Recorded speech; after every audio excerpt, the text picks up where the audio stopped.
আমরা আছি রিকশায় করে কমলাপুর যাওয়ার জন্য আমরা রেডি হয়েছি, কিন্তু রাস্তায় এত পরিমাণ জ্যামের কারণে আমাদেরকে এখানে এসে প্রায় 40 মিনিটের মতো বসে থাকতে হয়েছিল। কিন্তু এই মুহূর্তে কি করব বুঝতে পারছিলাম না। আমার মেয়ে বললো ভিডিও করছিলাম। এই দেখুন খুব স্লোলি যাচ্ছে। এতক্ষণ বসেছিলাম, এখন দেখি একটু হালকা জ্যামটা ছাড়ে তো আবার বসেই থাকতে হচ্ছিল অনেক সময় ধরে। এটা হচ্ছে খিলগা রেলগেটের এখানে বেশি জ্যাম হয়েছিল। তাছাড়া আমার পুরো রাস্তা আমাদের বাসাবো থেকে কমলাপুর রেল স্টেশন পর্যন্ত সম্পূর্ণ রাস্তায় ভালো ছিল। শুধুমাত্র এই রেলগেট এসে আমাদেরকে 40 মিনিটের মতো জ্যামে আটকা থাকতে হয়েছে, যার জন্য খুবই কষ্ট লাগতেছিল এখানে দাঁড়ায় থাকতে, মানে বসে থাকতে রিকশায়। এখন রেলগেট ছেড়ে আসছি, এখন মতিঝিলের রাস্তায় কমলাপুর রেল স্টেশনের দিকে যাচ্ছি। এখন জ্যামটা নেই, এখন খুব ভালো লাগছে।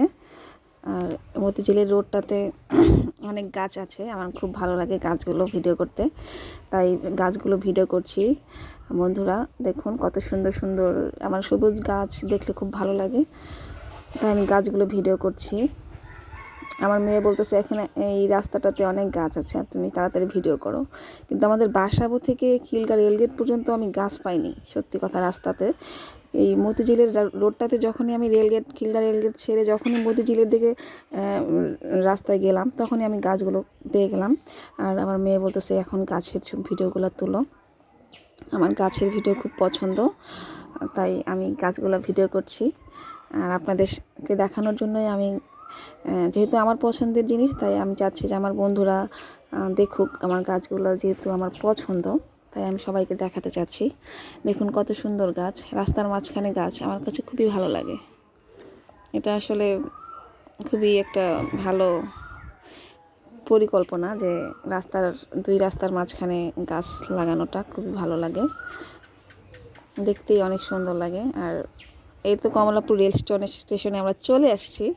এই দেখুন কমলাপুর রেল স্টেশন, আমাদের রিকশা চলে আসছে। এখন আমরা রিকশা থেকে নামার জন্য প্রস্তুতি নেব। কমলাপুর রেল স্টেশনে দেখুন অনেক মানুষ আছে। এতে চলে আসছে আমরা। এখন আমরা আমাদের ট্রেনে গিয়ে উঠবো। তার আগে আমার মেয়ে পানি খাচ্ছিল, ব্যাগগুলো রেখে একটু রেস্ট নিচ্ছি। পানি খাওয়ার ভিডিওটা করলাম, আর এদিকে পুরো রেল স্টেশনটা একটু ভিডিও করছি। আপনারা দেখুন বন্ধুরা, রেল স্টেশনটা আমার কাছে খুব ভালো লাগে, কমলাপুর রেল স্টেশনের ভিডিওটা। আর আমার ট্রেন জার্নি খুব পছন্দ, বাস জার্নিটা আমার ভালোই লাগে না। আমার মেয়ে তো বাসে উঠতেই চায় না, আর শুধু সে ট্রেন ছাড়া মানে ট্রেনেই উঠতে চায়, বাসে সে একদমই উঠতে চায় না। যার জন্য আমাকে 10 দিন আগে ট্রেনের টিকিট কিনে রাখতে হয়। 10 দিন আগে কিনলে সেটা পাওয়া যায়, খুব ইজিলি পাওয়া যায়। এতে একটা ট্রেন যাচ্ছে, এটা কিন্তু আমাদের ট্রেন না, এটা অন্য একটা ট্রেন যাইতেছিল, তাই আমি একটু ভিডিও করলাম। আমাদের ট্রেনটা ওই তো সামনে সবুজ কালার দেখা যাচ্ছে ওইদিকে। এখানে আমরা একটু বসলাম, একটু রেস্ট নিচ্ছি, কারণ আমাদের অনেক সময় হাতে ছিল, ট্রেনে ওঠার জন্য যথেষ্ট সময় ছিল, তাই আমরা একটু বসে রেস্ট নিচ্ছিলাম। যেহেতু ব্যাগটা আমরা নিজেরাই বহন করছি, তাই ভাবলাম একটু করে হাঁটি আর একটু করে বসি। ওই তো আমাদের ট্রেনে উঠে পড়েছি।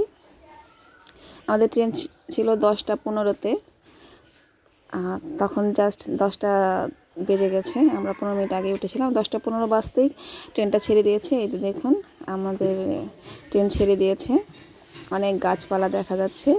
গাছ দেখলেই তো আমার ভিডিও করতে ইচ্ছে করে। এই তো ছেড়ে দিয়েছে। আমার ট্রেনটা না ছাড়া পর্যন্ত আমার মেয়ে তো অস্থির হয়ে যাচ্ছিলো কখন ছাড়বে। এদিকে সে ট্রেনে বসে বসে কী কী খাবে তার জন্য প্রস্তুতি নিয়েছে। সে লেস চিপস নিয়ে এসছে, এই যে লেস চিপস, কিন্ডার জয়, কোল্ড ড্রিঙ্কস, আর বক্সেও ছিল কিছু খাবার। এই তো চিপস খাচ্ছে, লেস চিপসটা তার খুব পছন্দ, সে চিপসটা খাচ্ছে এবং আমাকে বললো আমার খাওয়াটা একটু ভিডিও করো, আমি করলাম। আর ওইদিকে আমাদের সামনের জানালাটা খোলা যাচ্ছে না, পিছনের জানলাটাতে আলো আসতেছে, যার জন্য আমার ভিডিওতে পিছনের আলোটা চলে আসতেছে, এই জন্য ভিডিওটা আমার করতে একটু খারাপ লাগতেছিল। তারপরেও কিছু করার নেই, সামনের জানালাটা একটু ডিস্টার্ব ছিল, সামনের জানালাটা খুলতে পারিনি। খোলা যাচ্ছেও না, কি যেন একটা ভেঙে গিয়েছিল, তাই ওটা বন্ধ ছিল। পেছনের জানালা দিয়ে আমাদের